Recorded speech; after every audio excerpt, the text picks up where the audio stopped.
Back in 2013, a good friend of mine picked up his Tesla Model S in the back of a low-rent office park. By the look on his face, you can tell he didn't care one bit about the setting, literally having just gotten off a plane from India and picking up his car on the way home. Earlier that year, Tesla opened one of their first sales and service centers outside of California in Raleigh, North Carolina. It wasn't anything fancy, just a single slot in an older office mall literally behind a quarry, which I will show you after showing you what Tesla finally replaced it with. A large, highly visible location completely dedicated to Tesla sales and service. And yes, I would not blame you for saying it looks very much like any one of the conventional dealerships you find up and down Route 70 in Raleigh. The building itself isn't new, though Tesla gutted it and put a brand new roof on top. It was a Comp USA until 2007 and most recently a gym and MMA club, but by knocking out all of the interior walls, Tesla was able to turn the shell into exactly what it needed to serve this now Tesla heavy market. The parking lot has over 150 spaces, which is enough to keep cars being prepped for delivery, as well as inventory ready to buy so that the Tesla curious can walk the lot and see what's available for themselves. Tesla Raleigh does secure short-term leases on remote lots for end-of-quarter delivery pushes, so there will always be spots for prospective customers to park and kick tires. Outside, you will see 3 high-power connectors, but these are dedicated for use by service and delivery and aren't meant for public use. There are no superchargers outside, though there is a 2-connection supercharger inside the service center for diagnostic use. The center of the building front is the sales center. The shots on the wall should be familiar to anyone who has visited Tesla's website, and they look great on the wall surrounding the display area. When I was shooting this footage, a Model X was the sole occupant, but the space will hold up to 3 vehicles as floor models are available. The delivery center is currently sectioned off for 2 vehicles at a time, with one of 10 additional high-powered wall connectors found throughout the interior of the building. Wrapped in a U-shape around it is the service center, complete with 7 post lifts, 2 scissor lifts, and slots for up to 5 more lifts without having to change the floor plan. Tesla Raleigh offers bodywork and painting, though the spot box was not yet moved from the old location at the time I shot this footage. That is the supercharger I was talking about, looking nothing like those found at public supercharging stations. That's because the cabinet contains not only the connectors we're used to seeing, but also a lot of the hardware usually placed off to the side. Having a service center right here in Raleigh was a big factor in our decision to place a reservation for a Model 3 more than 2 years before we could see one for ourselves. Of course, Tesla offers mobile service in the area as well, which is super convenient. No need to go anywhere for that. A tech shows up at your home or work or wherever you choose and works on your Tesla. That said, this was our service center up until a few weeks ago, identifiable only by the Tesla logo on the doors. The tint wouldn't let me get a shot of the waiting room, but it was small with contactless check-in via tablets long before the pandemic was a thing. This was completely separate from the sales center too, which is further down this very road. That caused lots of confusion for prospective buyers because GPS would take them to this service center where they'd park, then have to find an employee who would then have to tell them to drive another quarter mile to a different nondescript building that housed the sales center. It was a bad setup, but one that Tesla was forced to keep years after they decided to move because, in short, state law had to change to allow it. Thankfully, our state's General Assembly made that change in the summer of 2019, and Tesla immediately went to work finding a new location. Driving down the street from the service center to the sales center, you can immediately see the complete lack of traffic. That's because this is a dead-end road from here. The only people who ended up at the Tesla sales center were there on purpose.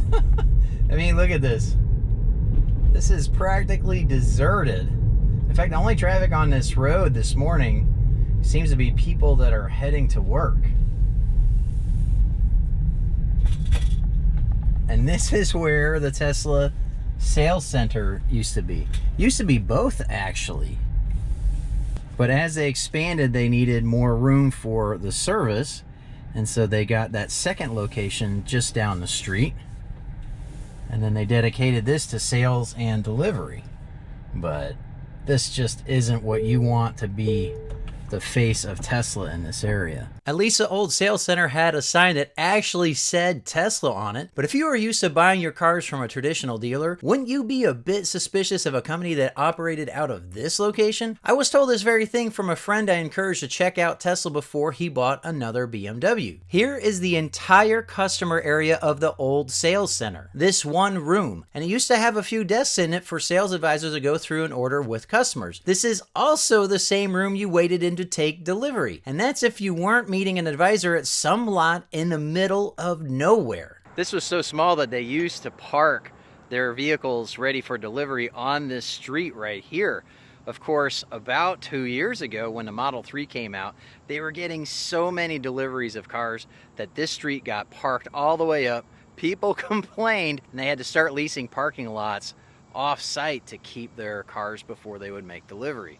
This is certainly a much better setup now where they could take cars in for delivery at the service center itself, at the sales center itself again, in a legitimate parking lot. So here we are right now at the old sales center. The old service center is kind of covered by that triangle. And down here is where the new sales and service center is. You can see this is tucked back here in an industrial park behind a quarry. This is out on a major thoroughfare between Durham and Raleigh. So it's certainly not far, just a couple miles. But this is going to be such a better place for introducing Tesla to the fence sitters, to the people who might not be actively seeking out an electric vehicle, actively seeking out Tesla as a brand. Tens of thousands of people on a daily basis will be seeing Tesla as a legitimate brand. People who might not otherwise think of ordering a vehicle online, buying a vehicle through a website. What's especially crazy to me is that Tesla is now even more visible than the conventional dealerships along this highway. Driving towards Durham, you pass Sir Walter Chevrolet, up on a hill and tucked behind trees. You pass CarMax, also hidden behind a bunch of trees on a very busy intersection that keeps your attention. You pass a Toyota dealership, a Kia dealership, and a Nissan dealership right in a row, all hidden behind trees and even a dirt berm. At the turn to the old Tesla sales and service centers, you pass a Dodge, Ram, and Jeep dealership. None has the exposure that Tesla now has to the traffic on this road, a far cry from being down a dead-end road behind an active quarry. What a difference. That's the whole thing. That is the whole sales center that was here up until just a few weeks ago for this entire section of North Carolina and even South Carolina. If you're in the Raleigh area, I encourage you to stop by the new sales center. They'd love to see you. That's whether you're an existing Tesla owner or not.